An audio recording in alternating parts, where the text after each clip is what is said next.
Good morning friends, आपका हमारे channel के ट्यूटोरियल्स में स्वागत है।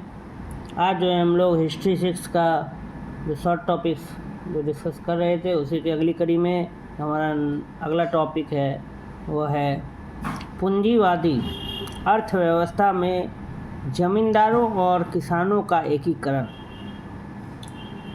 तो हमारा जो टॉपिक है वो है पूंजीवादी अर्थव्यवस्था में ज़मींदारों और किसानों का एकीकरण। ये टॉपिक हमारा है, इसको हम लोग को डिस्कस करना है, चर्चा करना है। यूरोप के अधिकांश हिस्सों में 19वीं शताब्दी के पूर्वार्ध में भू संपत्ति अभी भी धन की प्रमुख रूप बनी हुई थी। यूरोप के अधिकांश हिस्सों में मैंने बहुत से भागों में 19वीं शताब्दी के पूर्वार्ध में शुरुआत के बीच में भू संपत्ति, ज़मीन का जो संपत्ति था, अभी भी धन की क्या बनी हुई थी, प्रमुख रूप बनी हुई थी। और ज़मींदारों ने राजनीतिक शक्ति का प्रयोग जारी रखा। ज़मींदारों ने क्या किया, जो राजनीतिक शक्ति था उसका प्रयोग जारी रखा। कृषि और उद्योग में बढ़ते पूंजीवाद में हैंगओवर एकीकृत हो गया और उनके प्रभुत्व का सामाजिक और आर्थिक आधार बदल गया। कह रहा है कि यूरोप के अधिकांश हिस्सों में 19वीं शताब्दी के पूर्वार्ध में भू संपत्ति जो था अभी भी धन की प्रमुख रूप बनी हुई थी और ज़मींदारों ने राजनीतिक शक्ति का प्रयोग क्या रखा, जारी रखा। कृषि और उद्योग में बढ़ते पूंजीवाद में हैंगओवर एकीकृत हो गया और उनके प्रभुत्व का सामाजिक और आर्थिक आधार बदल गया। 17वीं और 18वीं शताब्दी में इंग्लैंड के जमींदार वर्ग ने सबसे पहले अपनी अर्थव्यवस्था को अनुकूलित किया, जिससे उन्हें विदेशी व्यापार, कृषि और कपड़ा खनन और जहाज निर्माण उद्योगों में विस्तार में बहुत फ़ायदा हुआ।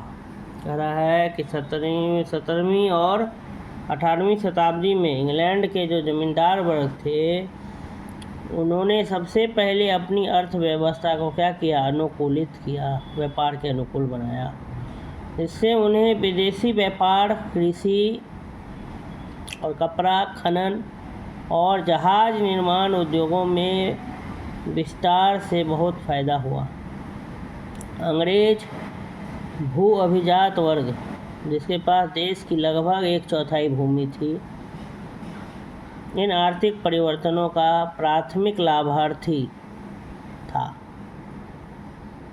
कह रहा है कि अंग्रेज जो कि भू अभिजात वर्ग था, जिसके पास देश की लगभग 1/4 क्या थी, भूमि थी, तो ये जो आर्थिक बदलाव आ रहे थे इसका सबसे पहला लाभार्थी, लाभ लेने वाला वही था।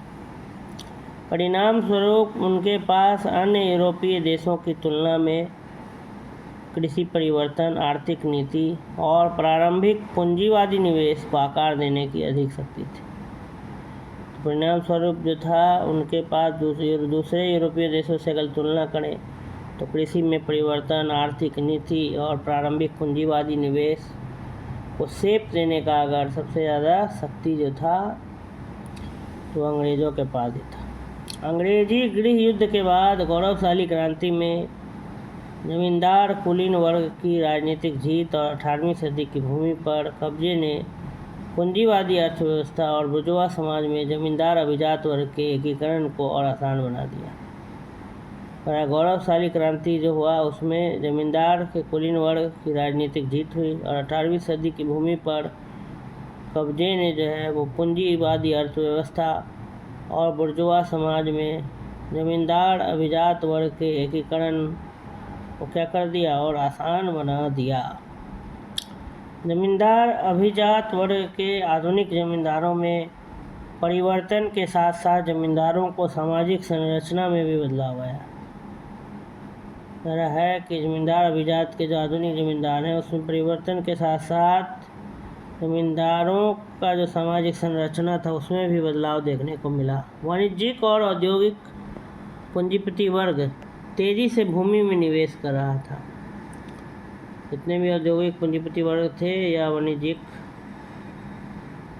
वो सब तेज़ी से कहाँ पैसा लगा रहे थे? भूमि में निवेश कर रहे थे। इंग्लैंड में उत्तराधिकार और ज्येष्ठाधिकार के कानून ने भूमि तत्व को और अधिक खुला बना दिया। पूंजीवादी अर्थव्यवस्था में अभिजात वर्ग के एकीकरण और उनके विविध उद्यमों के कारण राजनीतिक संस्थानों, सामाजिक मानदंडों और मूल्यों के उनके पारंपरिक पैटर्न में धीरे धीरे गिरावट आई। कह रहा है कि पूंजीवादी अर्थव्यवस्था में जो अभिजात वर्ग का जो एकीकरण हुआ और उनके विभिन्न प्रयासों, उद्यमों, मेहनत के कारण, उद्यम के कारण, परिश्रम के कारण राजनीतिक संस्थान, सामाजिक मानदंड और मूल्यों के उनके जो पारंपरिक जो पैटर्न थे उसमें धीरे धीरे गिरावट आई। भ्रष्ट चुनाव प्रणाली के माध्यम से छोटी संख्या में परिवारों ने हाउस ऑफ कॉमन्स में सीटों के एक महत्वपूर्ण हिस्से को नियंत्रित किया और हाउस ऑफ लॉर्ड्स के लिए एक निर्णायक भूमिका सुनिश्चित की, जिस पर उनका पूरी तरह से वर्चस्व था। कह रहा है कि भ्रष्ट करप्टेड जो इलेक्शन सिस्टम बनाया, चुनाव का जो प्रणाली बनाया, उसके माध्यम से छोटी संख्या में परिवारों ने हाउस ऑफ कॉमन्स में सीटों का एक महत्वपूर्ण हिस्सा को क्या किया? नियंत्रित किया, कंट्रोल किया और हाउस ऑफ लॉर्ड्स के लिए एक निर्णायक भूमिका क्या कर दी? सुनिश्चित की, जिस पर उनका पूरी तरह से क्या था? वर्चस्व था। फ्रांस में कुलीन वर्ग को दो मुख्य समूहों में विभाजित किया गया था, तलवार के सरदार और बागे के सरदार। तलवार के सरदार जो सैन्य सेवा से प्राप्त विशेषाधिकारों का आनंद लेते थे, और बागे के सरदार जिन्होंने नौकरशाही में सेवा करने या उन्हें खरीदने के माध्यम से अपनी उपाधियां प्राप्त की। तो फ्रांस में जो कुलीन वर्ग थे उनको दो मुख्य समूहों में विभाजित किया गया था, एक तलवार के सरदार और एक बागे के सरदार। तलवार के सरदार जो सैन्य सेवा से प्राप्त विशेषाधिकार का आनंद लेते थे, और बागे के सरदार जिन्होंने नौकरशाही में सेवा करने या उन्हें खरीदने के माध्यम से अपनी उपाधियां क्या की? प्राप्त की, डिग्री प्राप्त किया।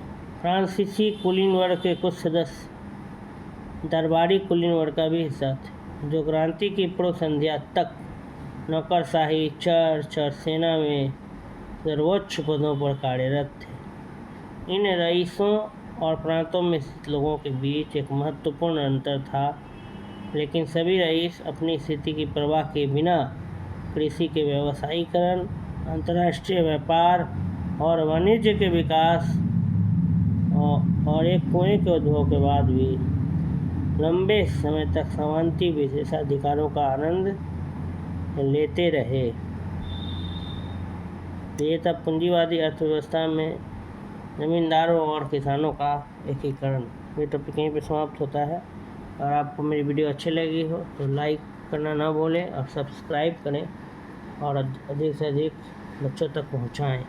धन्यवाद।